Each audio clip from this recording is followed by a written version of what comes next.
Oui, bonjour. Ici Jean-Luc Delarue en présence de Christophe Delacave. Tous ces hommes, oui, je vous le rappelle, risquent leur vie pour nous amener du bien. Effectivement, voilà. Tout commence par le nettoyage des pressoirs, tout à fait. Ceci dit, voilà, on finit de nettoyer le pressoir d'en haut. Nous redescendons en bas forcément, parce que tout ce qui monte doit redescendre, en faisant très attention de ne pas tomber dans ce vice sans fin qui, alors là, je vous jure, vous ne vous retrouverez plus dans mon feu, c'est tout sûr et certain. À cet instant, tout à fait, là, nous nettoyons les pressoirs du haut, les pressoirs de chaque côté. Quel homme, ce garçon est vraiment partout.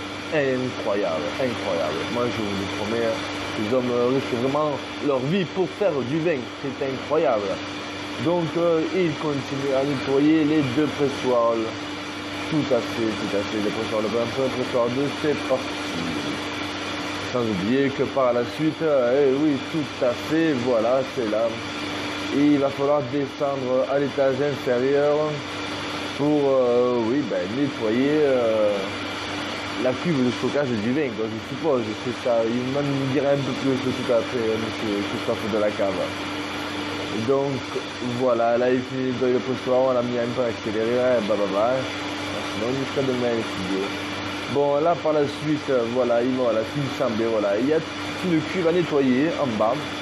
Donc, oui, du coup, voilà, il rentre dans la cuve pour nettoyer, quoi. Voilà, tout en restant professionnel, la lance à eau, voilà, prépare tout. Voilà, ça va rentrer, il n'y a pas de secret, hop, c'est un peu noir, mais c'est pas grave, ça peut bien se passer, hop. On va le mettre un peu en accéléré aussi, sinon les studios on y est pour 3 jours. Moi je vais ressortir bourré de ce cave à force. Donc oui, voilà, bababou. Voilà, c'est parti. Donc de là il devrait sortir, voilà.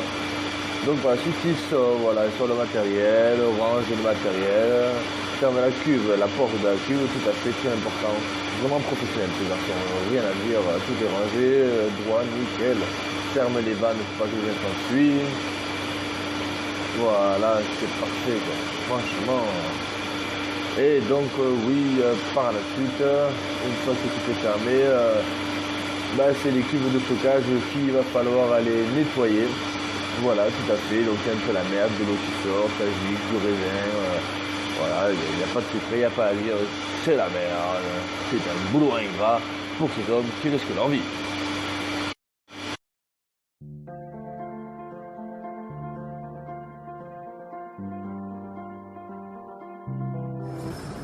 Et oui, le vol de raclette, quelque chose de très connu dans la cave. Alors, faut une raclette. Bon, j'en ai une. Je la pousse, se casse. Parce que moi, j'en ai marre de me faire racletter, quoi. Alors, il y en a une deuxième, franchement, il y en a, ils ont la belle vie. Hein. Je te jure. Moi, j'en ai une et encore me la raclette. Franchement, ça va pas le faire. Je vais me plaindre, moi. À me dire, au ski.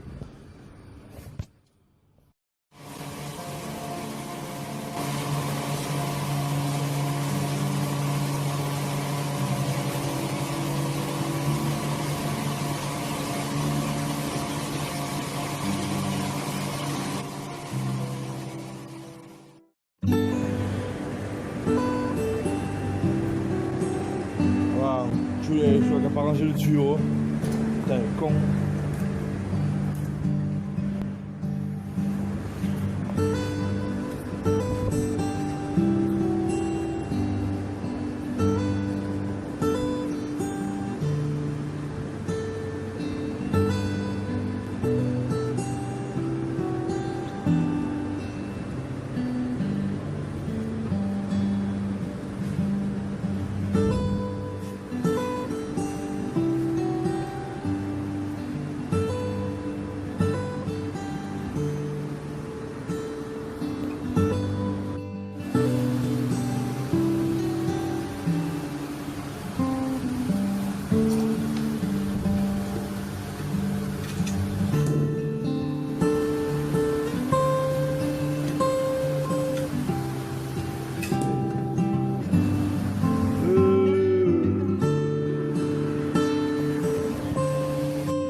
de la rue, cela se passe comme ça.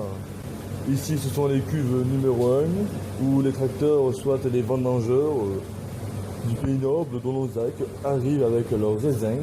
Donc ici, les numéro 1. Une fois qu'elles sont remplies, que ce petit bouton est au rouge, de là, hop, nous l'envoyons dans cette cuve, en passant par des tours de refroidissement, des routes thermiques, attention, un mot à mettre dans le Scrabble, qui soit envoyés par des thermodétentes, mots à mettre dans le Scrabble éventuellement, qui descendent donc dans la cuve numéro 2, que celle-ci, une fois qu'elle est montée, on la laisse un peu monter, pas trop, mais un peu haut quand même, macérer entre 65 et 70 degrés tranquillement. De là, hop, on l'envoie dans les pressoirs. Si vous pouvez constater que ceci ressemble un peu à un pantalon, ici là, ceci est le premier pressoir et l'égouttage qui arrive, qui tombe dans chaque côté de pantalon. Et là, ben, nous avons, bougez pas, donc qui arrive donc dans ces pressoirs. Dans ces pressoirs, nous avons Solange. Là, on ne dira pas la suite. Ceci est un pressoir numéro 2 qui, hop, compresse le vin, l'envoie dans cette superbe vis dont il ne faut pas tomber. Et là, nous avons éventuellement le deuxième pressoir. Donc, le deuxième pressoir Véronique, qui elle également compresse ce petit raisin, l'envoie dans cette vis dont j'étais là-haut en train de nettoyer ce matin. Hop, et l'envoie ensuite dans ces bennes qui sont à l'extérieur. Maintenant, la question.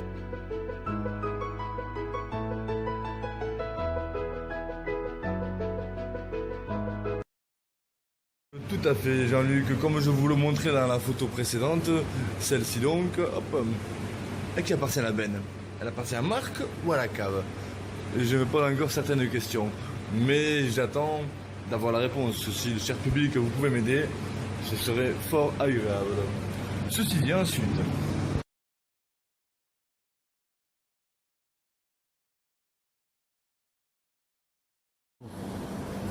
Attention, attention. Là, c'est assez dangereux.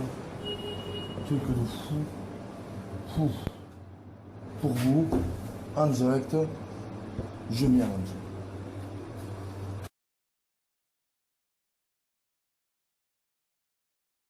Christophe de la cave, merci de nous avoir reçus dans votre domaine. Je vois éventuellement vraiment que votre travail comporte beaucoup de risques, autant pour aller aux toilettes que dans la cuve. Mais cependant dit, une dernière question. Pour les heures supplémentaires, comment cela se passe? Vous comprenez, monsieur Delarue, pour les heures supplémentaires, on a de bonnes cachettes. Vous pouvez le constater. Eh bien, c'est gentil, monsieur Christophe de la cave. Je vous souhaite une bonne...